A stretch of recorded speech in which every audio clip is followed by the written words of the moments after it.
Fala galera, tudo bem com vocês? Aqui é o GFOTime, vamos para mais um vídeo. Agora vamos falar do Paulistão de 2008, né? Falamos do Carioca, agora vamos falar do Paulistão daquele ano. E o campeão, como todos sabem, foi o Palmeiras, né? E o regulamento daquele campeonato foi o mesmo de 2007, né? Eram os 20, jogavam todos contra todos, os 4 melhores avançavam, né? E aí semifinal e final, com vantagem do time de melhor campanha decidir em casa e a vantagem de jogar por dois resultados iguais, né? Por exemplo, se um time perdesse de um gol, né? Não importa o placar, né? E vencesse por um gol, na volta na sua casa, conseguiria se classificar ou seria campeão, enfim. Vamos falar do Palmeiras, que foi o campeão em 2008, né? O Palmeiras, depois de 12 anos, voltava a erguer o Paulistão, né? Nesse período aí, o Palmeiras, né? Ainda chegou a ganhar a Libertadores, né? Copa do Brasil, tal. Depois o time entrou numa estagnação, numa queda, né? Porque saiu a Parmalat. Aí nos anos 2000 foi só desgraça pro palmeirense, né? 2002 o time cai pra Série B, depois o time retorna, é verdade, mas depois o Palmeiras fez campanhas medianas, né? Nada assim de empolgar, né? Chegou até a jogar duas Libertadores, né? 2005 e 2006, mas o time não fez campanha de deixar saudades. E o Palmeiras vivia assim, essa época de vacas magras, né? Enquanto que o rival São Paulo tava desfilando, né? No futebol brasileiro e o Corinthians ali com alguns lampejos e tal, né? E tirando isso, o Santos também, né? Tava sempre chegando e tal, né? Ganhando. Chegou a ganhar Brasileirão duas vezes, né? Quase foi campeão da Libertadores, enfim. Em 2008 o Palmeiras estava com um time forte, porque o time aproveitou a base de 2007, né? Boa parte dos jogadores. E aí em 2008, né? O Edmundo sai, né? Porque o Luxemburgo veio, né? Para assumir o Palmeiras. E ainda a Trafic, né? Veio para ajudar o time, né? No financeiro, né? Para ajudar a trazer jogadores mais renomados, né? E o Palmeiras trouxe um bom time, né? Fez um bom time ali. Trouxe jogadores ali como o Kleber, né? Que é o Kleber Gladiador, né? Trouxe o Alex Mineiro, né? Que tinha como destaque anos atrás no Atlético Paranaense, né? Campeão em 2001 com o Atlético Paranaense, né? Trouxe outros jogadores ali como o Diego Souza, né? Diego Souza que se destacou no Grêmio, né? Em 2007. A dupla de zaga era muito boa, né? Tinha o Gustavo, né? Tinha o Henrique, destaque do Coritiba, né? E, enfim, o Palmeiras estava com um time coeso ali, um time competitivo, né? E chegou como um dos favoritos, né? A tentar desbancar, por exemplo, o São Paulo, né? Que era o time mais forte no momento, né? O Palmeiras demorou a engrenar, né? Com o Luxemburgo e esses jogadores aí, né? O time oscilou, chegou a ficar no meio da tabela. E parecia que o Palmeiras não ia conseguir muita coisa, né? Mas aí, depois de uma goleada de 4-0 no Juventus, né? Aí que o Palmeiras começou a engrenar, né? O Valdívia começou a jogar muita bola, né? Começou a destruir no campeonato. Kleber e Alex Mineiro se entenderam e praticamente faziam gols em quase todos os jogos. E onde o jogo que mostrou que o Palmeiras poderia sonhar com o título foi no derby, né? Contra o Corinthians, onde o Palmeiras vence o Corinthians por 1-0, né? Num gol do Valdívia, né? O gol chororô dele, né? Que ele faz o gol e imita um choro, né? Enfim. E aí o Palmeiras engrenou, cresceu na reta final ali e se classificou em segundo, né? O líder da primeira fase ali foi o Guaratinguetá, né? Aliás, dos quatro grandes, né, tivemos os dois grandes e mais duas surpresas, né? Que depois a gente fala, mas... Enfim, classificado para a semifinal, o Palmeiras encarou o rival São Paulo, né? Os palmeirenses estavam mordidos com o São Paulo nos últimos anos, né? Tipo, foi eliminado duas vezes seguida da Libertadores pro São Paulo, né? 2005 e 2006, e tava sempre apanhando do São Paulo praticamente, né? Mas em 2008 foi a desforra do Palmeiras, né? Tipo, no jogo de ida no Morumbi, né? O São Paulo vence por 2-1. O jogo foi roubado porque um dos gols do São Paulo, que foi do Adriano, né? Foi de mão, né? Só que o juiz ignorou esse fato, né? Foi um absurdo até. Quer dizer, o Adriano faz o gol de mão e ele ignorou, né? E o lance seguiu e validou o gol, né? Mas na volta no Palestra Itália lotado, né? O Palmeiras fez valer seu mando, né? O time começou com tudo e fez 1-0 com o Léo Lima, né? Numa falha do Rogério Ceni, né? E aí o jogo foi parelho e tal, foi disputado, né? E aí o segundo gol foi quase perto do fim do jogo, ali num contra-ataque, né? Onde o São Paulo foi tudo pra frente, né? E o Palmeiras pegou a defesa do São Paulo toda aberta. Aí no contra-ataque, né? O Martinez, se não me engano, rolou pro Valdívia e aí o Mago fez o gol, né? Fez 2-0. E ainda aproveitou para dar aquelas provocadas, né? Nos São Paulinos e tal. né? Enfim, aí o jogo ficou tenso, teve confusão, teve apagão no estádio, enfim.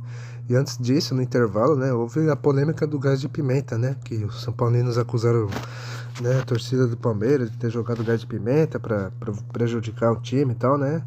Os palmeirenses até hoje negam, né, que tenham feito isso e tal, e alegam até que o próprio São Paulo pode ter feito isso para tentar, né, se fazer de vítima e tal, enfim.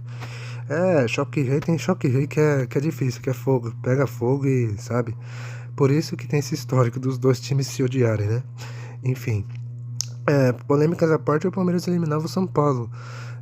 Se não me engano, acho que era a segunda vez que o Palmeiras eliminava o São Paulo em mata-mata, porque a primeira foi naquele Brasileirão de 2000, né? Que o Palmeiras bateu o rival, né? Então, ali no mata-mata e tal, e a segunda vez foi depois de 8 anos, né? Ou seja, ao menos o Palmeiras parou de ser freguês em mata-mata, né? Nesse momento. É, aí, classificado para a final, o Palmeiras encarou a Ponte Preta, né? A Ponte Preta que surpreendeu, né? Fez uma campanha muito sólida na primeira fase. E o Palmeiras tinha a vantagem de melhor campanha, ou seja, jogava em Campinas e decidia no Palestra. No primeiro jogo em Campinas, né? Com 20 mil pessoas quase, né? O Palmeiras foi cirúrgico, né? E fez um gol no começo do jogo ali com o Kleber, gladiador, né? E depois suportou bem a pressão da Ponte Preta e tal, e segurou 1-0 e assim ficava próximo do título, né? E aí, uma semana depois, no Palestra lotado ali, bastava perder só por um gol, né? Porque tinha a melhor campanha que seria campeão, né? Mas o Palmeiras fez o jogo ficar tranquilo, né? Com 35 minutos, o título já estava decidido, porque o Palmeiras fez 2-0. O Ricardo Conceição contra fez o primeiro, né? Num desvio ali. O Alex Mineiro fez o segundo, né? E aí era só esperar o fim do jogo, né? A torcida do Palmeiras logo após o 2-0 já começou a gritar campeão, né? No segundo tempo o Palmeiras só administra e tal, mas ainda dá tempo de fazer mais gols, né? Aos 28, o Valdívia faz uma boa jogada ali, né? E faz 3-0. Aos 30, Alex Mineiro faz 4. E aos 32, ele fecha o caixão 5-0, faz 3 gols e o Alex Mineiro se consolida como artilheiro do campeonato. E assim, com uma goleada de sobras, né? Sem dificuldades, o Palmeiras conquistava o seu 22º título paulista, voltando a ganhar um campeonato estadual depois de 12 anos, né? E curiosamente, o mesmo técnico de 12 anos, que era o professor, né? O Luxemburgo. Enfim, um título merecido, é o melhor time do campeonato, né?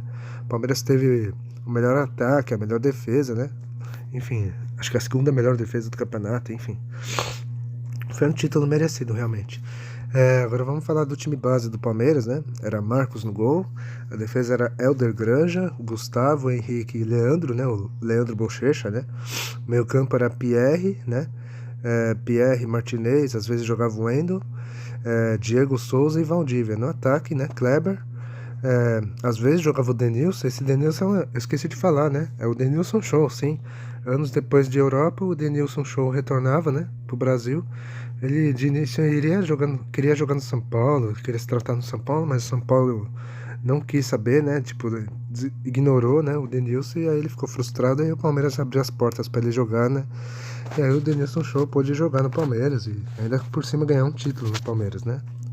Enfim, às vezes jogava o Denilson Show, né, no lugar do Kleber, e o Alex Mineiro, o matador, né, que foi o artilheiro do campeonato, e o técnico era o Luxemburgo.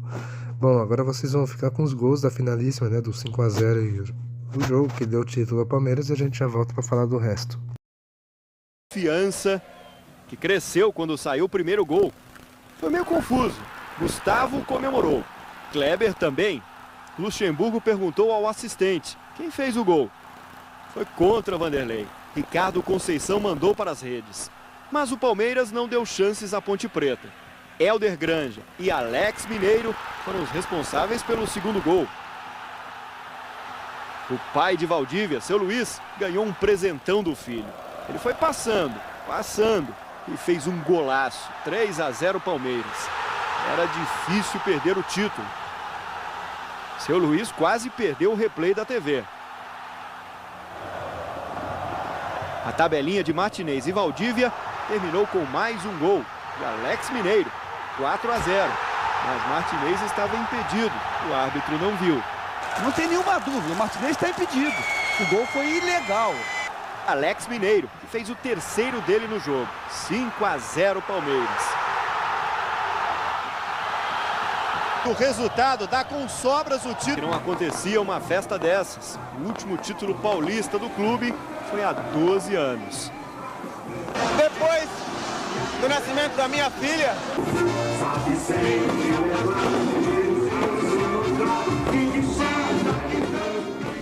Bom, vocês viram os gols dessa final aí de Palmeiras e Ponte, agora vamos falar dos grandes e temos que falar das surpresas, né, que tivemos duas, né. Vou começar pelo Corinthians, né, o Corinthians em 2008 estava priorizando a Série B do Brasileirão, né, já que ele caiu em 2007, né, e o Corinthians montou um time mais simples, né, tipo, apenas para usar o Campeonato Paulista como laboratório, né, e foi o que o Corinthians fez, né.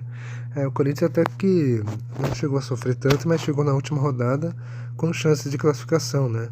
Ele tinha que ganhar do Noroeste fora de casa para se classificar, né, e torcer por um tropeço da Ponte Preta contra o Santos, né. O Corinthians não consegue, né, o time perde do Norusca, né, 3-2 e foi eliminado. Mas apesar disso, o Corinthians teve a melhor defesa do campeonato, né, com 15 gols sofridos, né. Quer dizer, foi ali que começou a sua marca, né, de ter sempre destaque na defesa, né, enfim.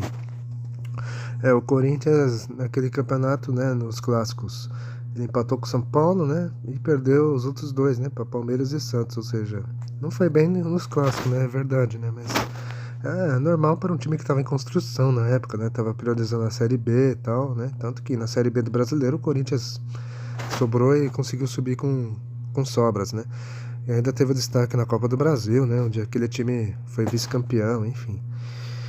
Agora vamos falar do Santos, né. O Santos foi a decepção nesse campeonato, né? O Santos chegou mais fraco, né, em relação aos anos anteriores, né? E com isso o time teve que contratar as pressas ali e tal, trocou de técnico, e aí isso prejudicou, né? Tanto que o time começou mal o campeonato, chegou a ficar ali nas últimas posições, mas depois o Santos reagiu, né? E parecia que o Santos ia conseguir se classificar, né? Mas o time não teve forças, né? O mau início foi fatal, né? E o Santos terminou o campeonato em 7º lugar, né? Quer dizer, muito pouco para um time que, no mínimo, tinha que ficar entre os 4, né? Agora vamos falar do São Paulo, né? Que era o melhor time do Brasil na época. O São Paulo trouxe alguns nomes badalados, né? Principalmente para Libertadores, né? Que eram o Adriano Imperador, né? Que ia ficar por 6 meses ali. O Carlos Alberto, sim, o sempre problemático Carlos Alberto. E um volante Fábio Santos, né? Que anos antes tinha jogado no São Caetano e tal. Enfim, o São Paulo oscilou, né? Só na reta final que o Tricolor engrenou e se classificou em terceiro, né? Aliás, só se classificou na última rodada, né?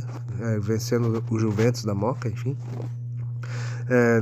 Como o São Paulo ficou em terceiro, o São Paulo jogou contra o Palmeiras na semifinal, né? E aí todo mundo sabe, né? O São Paulo ganha o primeiro jogo 2-1, o jogo polêmico ali do gol do Adriano, né? Gol de mão e tal. Só que na volta o São Paulo perde do rival de 2-0 e dá adeus ao título, né?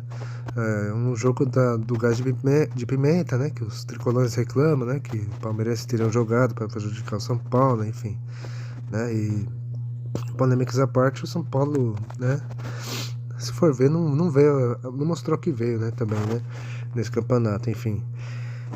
Vamos falar das zebras, né? Que foi Guaratinguetá e a Ponte Preta.